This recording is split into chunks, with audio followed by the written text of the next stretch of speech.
Jeste li ikad stavili CD disk na granu? Ili možda na prozore i vrata? Ova jednostavna tehnika daje iznenađujuće rezultate i oduševljava milijune ljudi.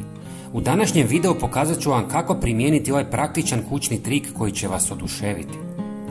Jeste li znali da kada su razvijali CD format, odlučeno je da disk treba imati kapacitet da stane cijela Beethovenova 9. simfonija, što je rezultiralo standardnom veličinom od 74 minute ili oko 700 MB podataka.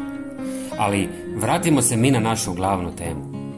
Treba će vam samo jedan standardni CD, bilo nov ili već korišten. Prvi korak je da uzmete komadić špage ili konca i provučete ga kroz središnji otvor diska, omogućujući vam da ga objesite na željeno mjesto. Nakon što pripremite CD, objesite ga na granu drveta ili na vrata i prozore.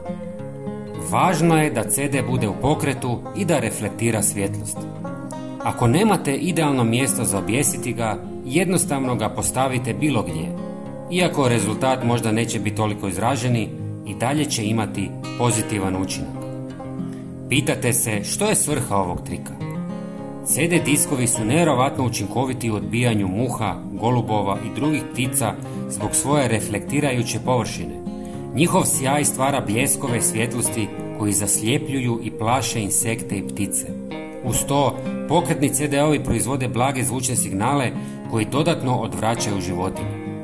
Ova jednostavna metoda pruža prirodan i efikasan način da zaštitite svoj prostor i vrt od neželjenih posjetitelja. Dragi prijatelji, bilo bi nam jako drago ako biste podijelili ovaj video sa vašim prijateljima i pretplatili se na naš kanal. To je potpuno besplatno. Hvala vam puno i pozdrav!